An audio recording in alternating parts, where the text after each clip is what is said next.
కొన్నిసార్లు ఏమవుద్దంటే, మనం విశ్వాసం ఉంచినప్పటికీ కూడా దేవుడు మనకు సహాయం చేస్తాడని విశ్వాసం ఉంచినప్పటికీ కూడా కొన్నిసార్లు ఈ చాలీ చాలనటువంటి అనుభవం గుండా వెళ్ళాల్సింది. దానికి చాలా కారణాలు ఉంటాయన్నమాట. ఉదాహరణకి ఒక ఆయనకి దేవుడు ఒక ₹1,00,000 జీతం ఇచ్చాడు. నెలకి ఎంత ఇచ్చాడు? సరిపోద్దా? సాలదా? చెప్పండి. అబ్బా! దేవుడు నాకు సరిపోయినంత ఇచ్చాడని చెప్పి ఆయన సంతోషంగా ఉన్నాడు.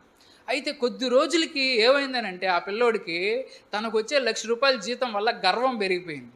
తనకొచ్చే ఫ్రెండ్స్‌ని చీప్‌గా చూడడం మొదలుపెట్టాడు. తన బంధువుల్లో ఉండే చదువుకున్న పిల్లలన్నా సరే వాళ్ళని వీళ్ళంతా పనికిమాలినోళ్ళు, వీళ్ళంతా వేస్ట్ గాళ్ళని చెప్పి చిన్న చూపు చూడడం మొదలుపెట్టాడు. బంధువులందరికంటే అతనే ఏదో పెద్ద గొప్పోడు అన్నట్టు ఫీల్ అవుతా ఉన్నాడు. ఇప్పుడు దేవుడు ఏం చేశాడంటే ఆ వ్యక్తికి ప్రతి నెల యాజ్ యూజువల్‌గా ₹1,00,000 ఇచ్చేవాడు, ₹30,000 ఇచ్చాడు. ఎందుకు ₹30,000 ఇచ్చాడు? అతనికి విశ్వాసం తక్కువైంది కాబట్టి ₹30,000 ఇచ్చాడా? కాదు. ఎందుకు దేవుడు ₹30,000 ఇచ్చాడంటే, అతన్ని సరిదిద్దాలని దేవుడు ₹30,000 ఇచ్చాడు. ఇప్పుడు అతనికి 30,000 సరిపోద్దా? సరిపోదా? 30,000 సరిపోద్దా? సరిపోదా? అప్పుడేమో ₹1,00,000 దేవుడు నాకు సమృద్ధిగా ఇచ్చాడన్నాడు. కానీ ఇదంతా అతనికి తెలీదు. ఉదాహరణకి గర్వం ఉన్నోడికి గర్వం ఉంటది. నాలో గర్వం ఉందనేది తెలుసుద్దా? తెలీదు. అతనేమనుకుంటాడంటే, ఏందబ్బా నాకు దేవుడు చాలకుండా ఇచ్చాడే అని అనుకుంటున్నాడు. కానీ దేవుడి దృష్టిలో ఏంటంటే, నీలో ఆ గర్వం చచ్చేంత వరకు నీకొచ్చే 30,000 వస్తాయరా అని అనుకున్నాడు. అయితే సక్సెస్‌ఫుల్‌గా ఆ పిల్లోడు తెలుసుకున్నాడు. డబ్బులు శాశ్వతం కాదు, మనుషులే శాశ్వతమైన వాళ్ళు. డబ్బు ఈరోజు ఉంటది, రేపు పోతది. మనుషులే విలువైన వాళ్ళని గుర్తించి, మనుషులకి మర్యాద ఇవ్వడం, వాళ్ళు కూలి పని చేసే వాళ్ళన్నా, ఎటువంటి వాళ్ళన్నా మర్యాద ఇవ్వడం నేర్చుకున్నాడు. తిరిగి మళ్ళీ దేవుడు ఏం చేశాడంటే, అతనికి వచ్చేటువంటి ₹1,00,000 యథావిధిగా మళ్ళీ పెంచాడన్నమాట.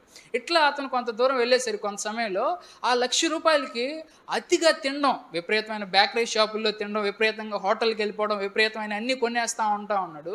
ఇట్లా ఇట్లా కొంటా ఉన్నాడు. ఏందబ్బా వీడు ₹1,00,000 ఇస్తున్నాను, సమృద్ధిగా ఇస్తున్నాను, వీడు విపరీతంగా తిండి అష్టవచ్చినయన్నీ తింటా ఉంటే వాడికి కొద్ది రోజులకే క్యాన్సర్ అది వచ్చి చచ్చిపోతాడు, ఎట్టా ఖర్చు పెడతా ఉంటే చాలా ఇబ్బంది అయిపోద్దని చెప్పి దేవుడు మళ్ళీ ₹1,00,000 ఇచ్చే దేవుడు 50,000 ఇచ్చాడు. ఎంత ఇచ్చాడు? 50,000 ఇచ్చాడు. అంటే అంతకుముందు సమృద్ధిగా ఇచ్చాడు. చాలినంత సరిపోద్ది అని అతను అనుకున్నాడు. కానీ మళ్ళీ ఇప్పుడు 50,000కి వచ్చేసాడు. ఏందిరా 50,000కి వచ్చేసింది, మళ్ళీ నాకేం చాలినంత ఇవ్వడం లేదు. దేవుడేమో నాకు ఇస్తాడని నేను విశ్వసించాను కదా, నాలో విశ్వాసం ఏమాత్రం తక్కువ కాలేదు కదా, దేవుడు ఎందుకు 50,000 ఇచ్చాడు అని ఆయనకు అర్థం కాల. ఇంకా ఎవరికీ అర్థం కాదు దేవుడు ఎందుకు తక్కువ ఇచ్చాడని. కానీ నెమ్మదిగా అబ్బా ఈ 50,000తోనే ఎట్టయినా సర్దాలరని ఆలోచిస్తున్నాడు. ఎక్కడెక్కడ అనవసర ఖర్చులు చేస్తున్నాడు అన్నీ జాగ్రత్తగా లెక్కలేసుకొని నేర్చుకున్నాడు. ఇక్కడిక్కడ అనవసరమైన ఖర్చులు చేస్తున్నానని అన్నీ కూడా పక్కన తీసి పక్కన పెట్టేసి చివరికి 50,000లోనే సర్దుకున్నాడు. తర్వాత దేవుడు మళ్ళీ అతనికి ₹1,00,000 ఇచ్చాడు. అబ్బా మళ్ళీ నా దేవుడు ఆశీర్వదించాడు, మళ్ళీ ₹1,00,000 ఇచ్చాడు అని అర్థం. అయితే ఈ లోపల ఆయన చాలా బాగా డిసిప్లిన్ నేర్చుకున్నాడు. డబ్బును బాగా పొదుపు చేయడం నేర్చుకున్నాడు. అప్పుడు ఆయనకు మళ్ళీ ఒక ఆశ వచ్చింది. ఏంటంటే, అంతకుముందు 50,000 వచ్చేదాన్ని 1,00,000 చేశాను, ఈ 1,00,000ని 2,00,000 చేయాలా అని అనుకొని అప్పటిదాకా రోజుకి 8 గంటలు 10 గంటలు పనిచేసే వ్యక్తి రోజుకి 18 గంటలు పని చేయడం స్టార్ట్ చేశాడు. ఎందుకని? ఎంత ఎక్కువ డబ్బులు ఉంటే అంత నా భవిష్యత్తు సేఫ్గా ఉంటుందని విపరీతంగా కష్టపడడం మొదలు పెడతా ఉన్నాడు. ఇప్పుడు అతను కష్టపడిన కష్టానికి తగ్గట్టుగానే 1,00,000కి బాగా కష్టపడుతున్నాడు కాబట్టి 1,00,000కి 2,00,000 దేవుడు ఇచ్చాడు అనుకోండి, ఏమవుద్ది? 1,00,000కి 2,00,000 దేవుడు ఇచ్చాడు అనుకోండి, ఏమవుద్ది? బాగా కష్టపడితే భలే ఫలితం వస్తుందని చెప్పి అప్పటి నుంచి 18 గంటలు కష్టపడేవాడు రేపొద్దున 22 గంటలు కష్టపడతాడు. అంటే కష్టపడమే అసలు జీవితం అనేది. కష్టపడడానికి దేవుడు ఇచ్చాడా? అసలు విశ్రాంతి లేకుండా విపరీతంగా కష్టపడడానికే దేవుడు దీన్ని ఇచ్చాడా?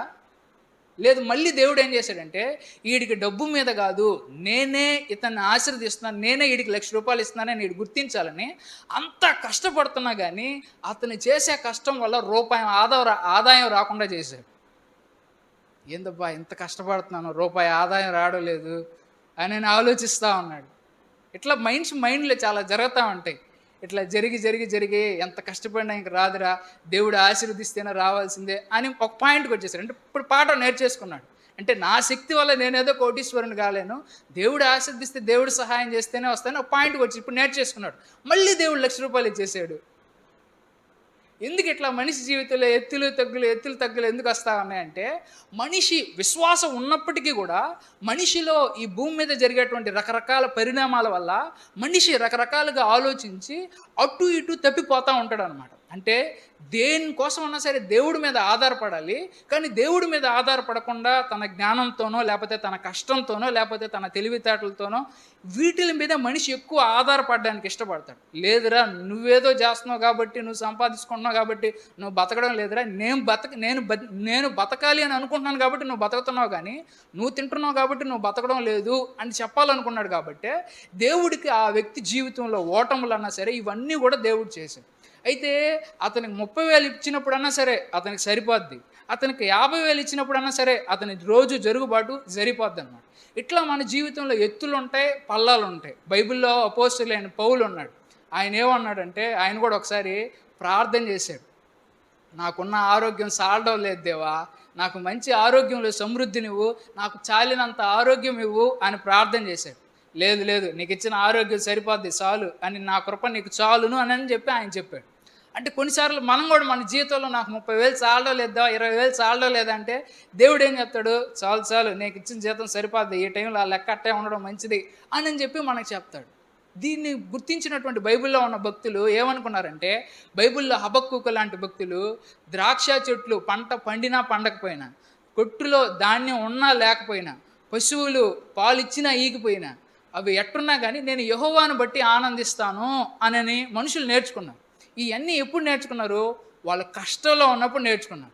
అంటే వాళ్ళు బాగా ఆశీర్వదించబడి ఉన్నప్పుడే దేవుడు నాకు సహాయం చేశాడు, దేవుడు నాకు సమృద్ధిని ఇచ్చాడు అని మాత్రమే కాదు, వాళ్ళు బాగా ఆకలితో ఉన్నప్పుడు కూడా దేవుడు నాకు చాలినంత ఇచ్చాడు అని కూడా వాళ్ళు తృప్తి పడ్డారు.